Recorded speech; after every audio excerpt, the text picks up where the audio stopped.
Hi, welcome to love talkies. Preminchukundam Raa episode number 31. మా నాన్న నా వస్తువులు ఫొటోస్ అన్నీ మంటల్లో వేసేశారు. అందులో న్యూస్ పేపర్లో వచ్చిన నేను మైకేల్ పెళ్లి చేసుకున్న ఫోటో కూడా ఉంది. దాంతో వెంటనే వెళ్ళి మంటల్లో చెయ్యి తగలకుండా ఆ ఫోటోని బయటికి తీస్తుంటే, పిచ్చా శ్రీనిధి నీకు అని అరిచేశాడు జోసఫ్. మీ అన్నయ్య ఫోటో కాలిపోతుంది జోసఫ్ అని వెక్కిళ్ల మధ్య పేలగా వచ్చింది నా గొంతు. పొత్తిపోయింది, ఇప్పుడు దానికోసం నీ చేతులు కాల్చుకుంటావా అని కోపంగా వెనక్కి లాగేశాడు జోసఫ్. ఏం చెప్పలేక వెనక్కి తిరిగి మా అమ్మ వైపు చూశాను. ఆ క్షణం మా అమ్మ కళ్ళల్లో కూడా నా మీద ద్వేషం మాత్రమే కనిపించింది. మా చెల్లెల కళ్ళల్లో నా మీద అసహ్యం కనిపిస్తోంది. వాళ్ళందరినీ అలా చూడగానే నేను మరీ అంత పెద్ద తప్పు చేశానా అనే ప్రశ్న నాలో మొలకెత్తింది. కానీ అంతలోనే నో, నేను ఏ తప్పు చేయలేదు, ప్రేమించడం తప్పని ఎక్కడ రాసిపెట్టలేదు అని నాకు నేను చెప్పుకొని అక్కడి నుండి లేచి మాట మాట్లాడకుండా వెళ్ళి కారులో కూర్చున్నాను. నిజానికి ఏం మాట్లాడాలో అర్థం కాలేదు నాకు. మేము ఇంటికి వెళ్ళేటప్పటికీ సోఫాలో కూర్చొని సీరియస్గా ఆలోచిస్తూ కనిపించాడు మైకేల్. తనని చూడగానే నాకు భయం వేసింది. అతన్ని తప్పించుకొని వెళ్ళిపోయేటందుకు ప్రయత్నం చేసినా అది విఫలమే అయ్యింది. వెంటనే నా చెయ్యి పట్టుకొని లాగి సోఫాలో కూర్చోపెట్టి నా వైపు సీరియస్గా చూశాడు మైకేల్. అతను చెయ్యి పట్టుకున్నప్పుడు నాకు మంటగా అనిపించింది. ఏం జరిగిందో అర్థం కాలేదు, కానీ ఆ మంటకి కళ్ళలో నీళ్లు తిరిగాయి. తను నా చెయ్యి వదలగానే చూసుకుంటే ఇందాక నిప్పు తగిలి చెయ్యి బొబ్బలెక్కిపోయింది. నా మనసులో ఉన్న పెయిన్ కంటే అది ఎక్కువేం కాదు. అందుకే మౌనంగా సోఫాలో కూర్చుండిపోయాను. ఎదురుగా ఉన్న టేబుల్ మీద నుండి ఫస్ట్ ఎయిడ్ బాక్స్ తీసి నుదుటిన దెబ్బ తగిలిన దగ్గర క్లీన్ చేసి బ్యాండేజ్ వేస్తూ, ఇంకెప్పుడు నువ్వు ఆ ఇంటి చుట్టుపక్కలకు వెళ్ళావని కూడా నాకు తెలియకూడదు శ్రీనిధి అని బేస్ వాయిస్లో చెప్పాడు మైకేల్. ఆ మాటతో అతని వైపు బేలగా చూశాను. ఐఎమ్ డామ్ సీరియస్, అండ్ నువ్వు మాట తప్పితే నేను కూడా తప్పాల్సి ఉంటుంది అని కోపంగా చెప్పాడు మైకేల్. ఏడుపు బిగబట్టినట్లు పెదవులు కదిలిస్తూ ముఖం దించేశాను. దాంతో దవడ దగ్గర గట్టిగా పట్టుకొని నా తలను పైకెత్తి, అతను మీ ఫాదర్ కాకపోయి ఉంటే ఈ పాటికి అతని అర్హత ఏంటో నేను ఎప్పుడూ చూపించేవాణ్ణి. నిన్ను కని పుణ్యం చేసుకున్నాడు. అండ్ ఈ విషయం మనిద్దరి మధ్య ఇక ముందు ఎంత తక్కువగా వస్తే అంత మంచిది అని కోపంగా చెప్పాడు మైకేల్. లేదు, నా అన్నగారు ఏదో ఆవేశంలో అన్నారు, కానీ అవి అతని మనసులో నుంచి వచ్చిన మాటలు కాదు. ప్లీజ్ మా నాన్నగారిని తప్పుగా అనుకోకండి మైకేల్ గారు అని బొంగురు గొంతుతో చెప్పాను. అతనేం మాట్లాడలేదు. కాలిన నా చేతులకి సోఫ్రామైసిన్ రాసి వెళ్ళి పడుకో అని మృదుగంభీరంగా చెప్పాడు మైకేల్. అతనికి ఎదురు మాట్లాడే సాహసం చేయలేక కామ్గా వెళ్ళి పడుకున్నాను. తర్వాత రోజు మార్నింగ్ జోసఫ్ మాటల్లో నాన్నగారు ఉద్యోగం మానేశారని తెలిసింది. ఈ వయసులో ఆయనకి కొత్త ఉద్యోగం ఎలా వస్తుంది అనుకున్నాను. నాకు తెలియకుండానే నా కుటుంబం గురించిన ఆలోచనలు నన్ను చుట్టుముట్టేశాయి. అయినా నా కళ్ళ ముందే నాకు ధర్మోదకాలు జరగడం అంటే నేను కూడా దాన్ని అంత సులువుగా తీసుకోలేకపోతున్నాను. ఇక జీవితంలో నా కుటుంబంతో నేను కలవలేను అనే ఆలోచన చాలా హృదయ విదారకంగా తోచింది. నాలో ఒక రకమైన డిప్రెషన్ క్రియేట్ అయింది. అన్నింటికంటే మెయిన్గా నన్ను మా అమ్మ చూసిన ద్వేషమైన చూపు, మా చెల్లెళ్ళు చూసిన అసహ్యమైన చూపు, ఆ రెండు నా మైండ్లో స్టక్ అయిపోయాయి. నేను మైకేల్ని పెళ్లి చేసుకొని నా స్వార్థం నేను చూసుకొని నా కుటుంబం మొత్తాన్ని ఇబ్బంది పెడుతున్నాను అనే ఆలోచనే నాకు ఊపిరాడనివ్వడం లేదు. ఆ సిచ్యువేషన్ నన్ను అదొక రకమైన ట్రామాలోకి నెట్టేసింది. ఎవరితో మాట్లాడడానికి కానీ ఎవరిని ఫేస్ చేయడానికి కానీ నాకు మనసొప్పలేదు. నా రూమ్లోనే ఉండటం మొదలుపెట్టాను. ఎప్పుడు తింటున్నానో ఎప్పుడు పడుకుంటున్నానో నాకు కూడా లెక్క తెలియడం లేదు. మైకేల్ని చూసి దగ్గర దగ్గర వారం రోజులైంది. ఏమో, నా మనసులో ఉన్న శూన్యంతో పోలిస్తే నాకు ఆ క్షణంలో ఇంకేది పెద్దగా అనిపించడం లేదు. అతను నా భర్త, నేనుంటుంది నా ఇంట్లోనే అనే ఫీలింగ్ లేదు. ఏదో పోగొట్టుకున్నాను అనే ఇంటెన్షన్ తప్ప ఇంకేం ఉండడం లేదు. ఆ రోజు కూడా ఎప్పటిలాగే రాత్రంతా గజిబిజి ఆలోచనలతో నిద్రలేక పొద్దున్నే టిఫిన్ చేసి పడుకున్నాను. చాలా మత్తుగా నిద్రపోతున్న టైంలో నాన్ స్టాప్గా నా పక్కనే ఉన్న ఇంటర్కమ్ రింగ్ అవుతోంది. నేను ఆ రూంలోకి వచ్చాక అదే మొదటిసారి ఆ ఫోన్ రింగ్ అవడం. రిసీవర్ లిఫ్ట్ చేసి ఎవరు అని చిరాగ్గా అరిచేశాను. అవతల నుంచి శ్రీనిధి అని స్మూత్గా వినిపించింది మైకేల్ వాయిస్. హా, చెప్పండి అన్నాను. శ్రీ, మన ఇంట్లో ఇన్కమ్ ట్యాక్స్ రైడ్ అవ్వబోతున్నట్టు నాకు ఇంటెలిజెన్స్ నుండి ఇన్ఫర్మేషన్ వచ్చింది. నా రూమ్లోని లాకర్లో ఉండే బ్రీఫ్ కేస్ నాకు చాలా ఇంపార్టెంట్ శ్రీ. అది ఎలా దాస్తావో, ఎక్కడ దాస్తావో నీ ఇష్టం. But it's valuable and confidential. దాని గురించి నీకు తప్ప ఇంకెవరికి తెలియకూడదు అని తాను చెప్పాలనుకున్నది చెప్పేశాడు మైకేల్. Wait, what? మీరేం మాట్లాడుతున్నారు మైకేల్ గారు? అసలు నేనెలా అవన్నీ చేయగలను? అవేమీ నాకు తెలియదు కదా. ఇంతకీ మీరెక్కడున్నారు? మీద మీరు రండి అని బెంగగా అడిగాను. I'm out of town Sri. నేను రావడానికి అట్లీస్ట్ ఒక 3 hours అయినా పడుతోంది. So you take care of that అన్నాడు మైకేల్. నో ప్లీజ్ అన్నాను.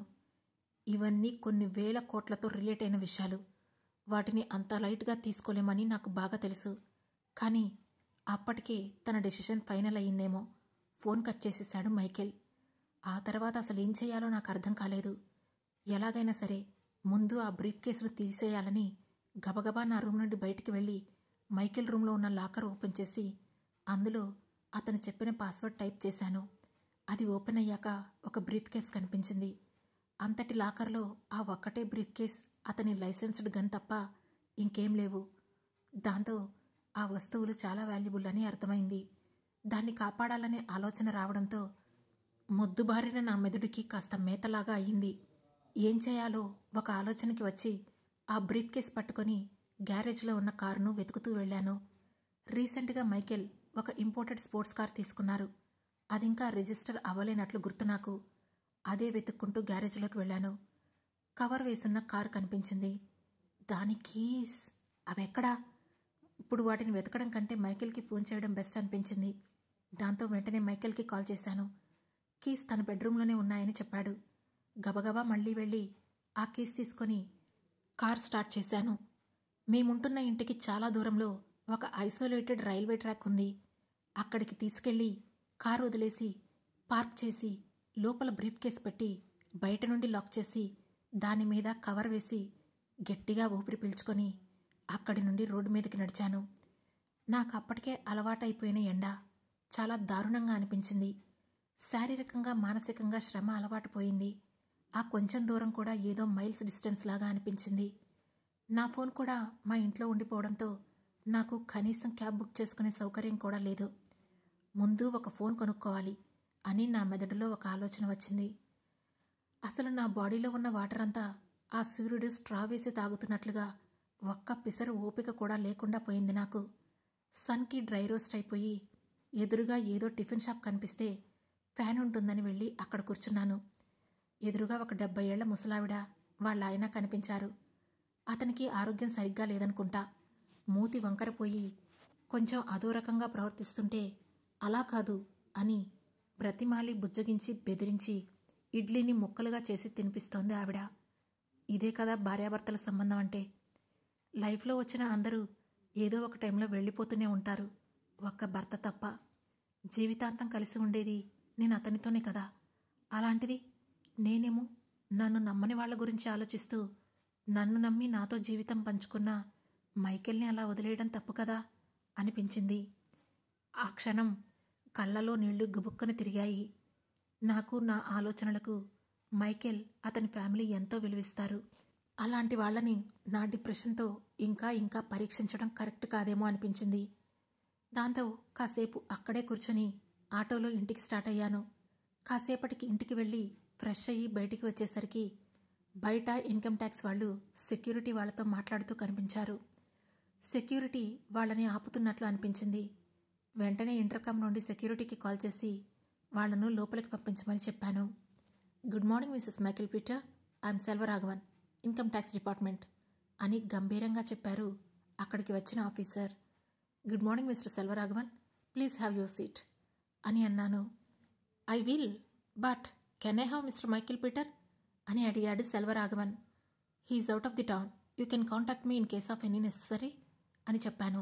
Yeah, we have an raid warrant, so అని ఆగాడు సెల్వరాఘవన్. రైడ్ వారెంటా? ఆఫీసులో కూడానా అని అడిగాను. ఎస్ అన్నాడు అతను. Okay then please carry on అని చెప్పాను. దాంతో అతని వెనక వచ్చిన వాళ్ళు అతను ఆ ఇల్లంతా చెక్ చేసుకొని బ్లాక్లో ఏం దొరకపోవడంతో డిస్టర్బ్ చేసినందుకు సారీ అని చెప్పేసి వెళ్ళిపోయారు. వాళ్ళు వెళ్ళేసరికి సాయంత్రం అయిపోయింది. నాకు పిచ్చిగా ఆకలిస్తుంది. దాంతో భోజనం చేసి అలా బెడ్ మీద వాలానో లేదో పిచ్చి నిద్ర పట్టేసింది. పొద్దున్న నిద్ర లేచేటప్పటికి 7 అయ్యింది. ఈ మధ్యకాలంలో ఈ టైంకి పడుకున్న రోజులు ఉన్నాయి కానీ ఆ టైంకి లేచిన రోజులు లేవు. చిన్న రిలీఫ్ నాలో.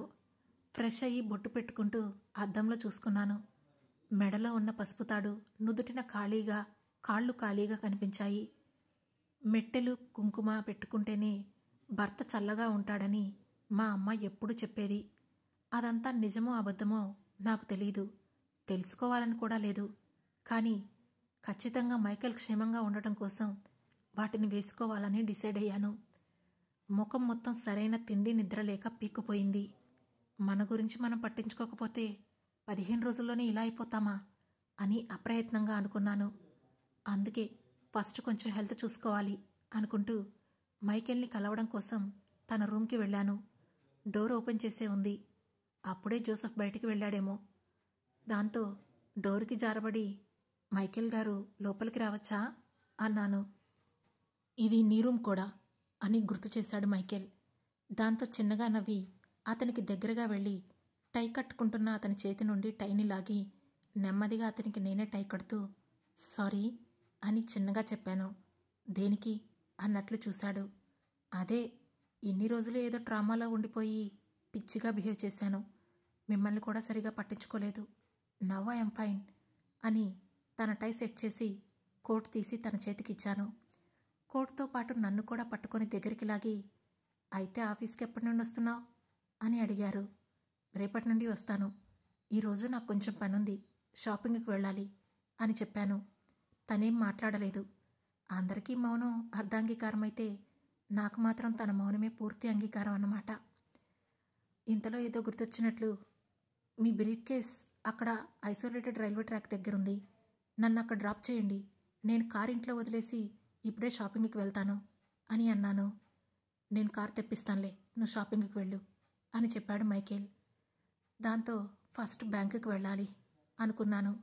థ్యాంక్ గాడ్ నా పాస్బుక్ నేను ఆఫీస్లో వదిలేసి మంచి పని చేశాను.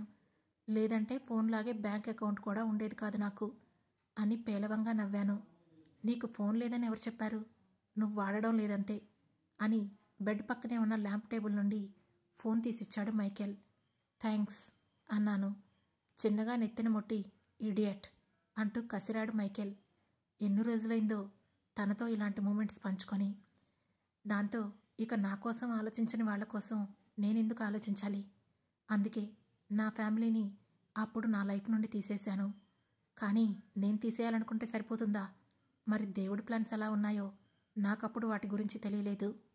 జోసెఫ్కి చెప్పి ఆఫీస్ నుండి నా కార్డు పాస్బుక్ తెప్పించుకొని కార్డు తీసుకొని షాపింగ్కి స్టార్ట్ అయ్యాను. తాడు, నల్ల పూసలు, మెట్టెలు పుట్టింటి వారు కొనాల్సినవి. అందుకే పుట్టింటి తరపున నాకు నేనే కొనుక్కున్నాను.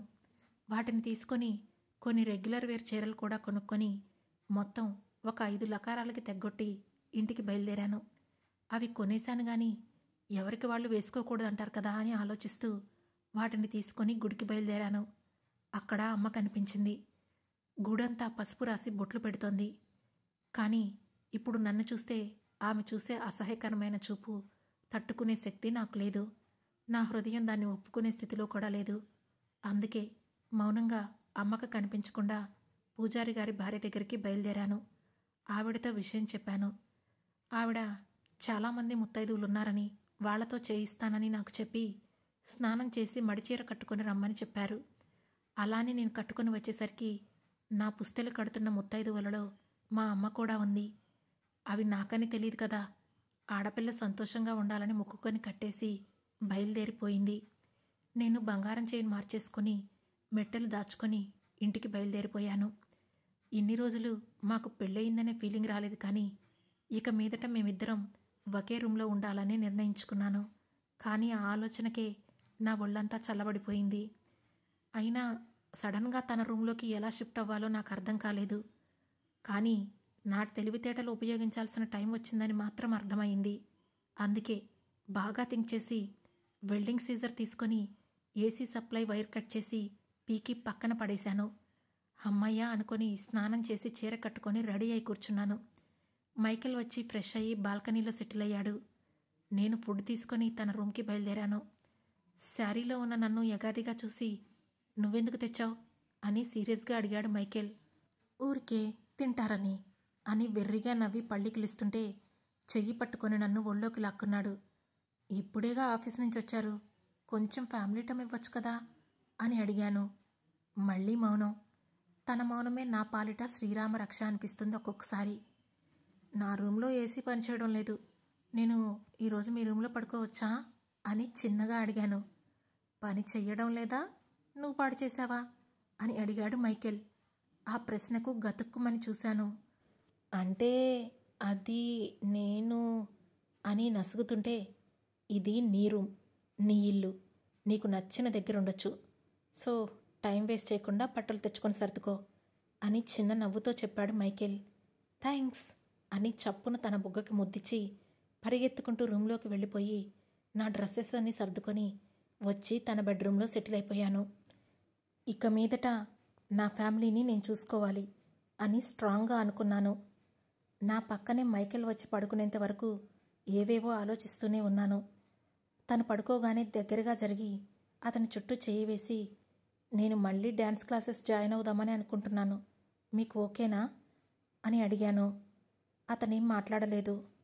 అంటే స్టేజ్ పర్ఫార్మెన్స్లు ఏమి ఇవ్వను, జస్ట్ స్ట్రెస్ రిలీఫ్ కోసమే నేర్చుకుంటాను అని చెప్పాను. నీకేం నచ్చితే అది చెయ్యి, I'm always there for you Sri అని అన్నాడు మైకేల్. అలాంటి మాటలు అతనెప్పుడు మాట్లాడినట్లు నాకు గుర్తేలేదు. ఆ క్షణం మాటల్లో కనిపించని ప్రేమ అతని కళ్ళలోనే కనిపిస్తూ ఉంటుంది నాకు. అందుకే అందరినీ మర్చిపోయేంత ప్రేమించానేమో అతన్ని. మనని బంధించకి ఎగరనివ్వకుండా ఆపే ప్రేమ కన్నా నీ రెక్కలతో నువ్వెగురు అనే స్వేచ్ఛ ఇచ్చే ప్రేమ చాలా గొప్పది కదా. అది నాకు దొరికేసింది. దాంతో భవిష్యత్తు మీద భరోసా వచ్చినట్లయింది. ప్రశాంతంగా నిద్ర పట్టేసింది నాకు. ఆ తర్వాత రోజు ఉదయాన్నే లేచి కాఫీ పెట్టుకుందామని కిచెన్లోకి వెళ్తుంటే నార్త్ ఈస్ట్ డైరెక్షన్లో ఏదో రూమ్ కనిపించింది. ఇంతకుముందెప్పుడూ నాకు అది కనిపించలేదు. కానీ ఆ రూమ్ దేనికోసమో నాకు అప్పుడో అర్థం కాలేదు. ఈ మధ్యనే కొత్తగా ఆ రూమ్ క్రియేట్ అయినట్లు అనిపించింది. ఎవరో ఆర్కిటెక్ట్ రావడం, వర్క్ చేయడం అన్నీ లీలాగా గుర్తొచ్చాయి. ఏమై ఉంటుంది అని అనుకున్నాను. ఆలోచనతోనే కాఫీ కలుపుకొని ఆ రూమ్ డోర్ ఓపెన్ చేసేసరికి నేను షాక్ అయిపోయాను. నా ఫేస్లో రకరకాల ఫీలింగ్స్ ఒకేసారి వచ్చి చేరాయి. ఆ తర్వాత ఏం జరుగుతుందో తెలుసుకోవాలంటే వెంటనే మన లవ్ టాకీస్ ఛానల్ను సబ్స్క్రైబ్ చేసుకొని ప్రేమించుకుందాంరా సిరీస్లోని నెక్స్ట్ ఎపిసోడ్ను వినండి. మా ఈ కథ మీకు నచ్చినట్లయితే లైక్ చేసి, షేర్ చేసి, కామెంట్ చేసి, హై పాయింట్స్ కూడా ఇచ్చి మమ్మల్ని సపోర్ట్ చేయండి.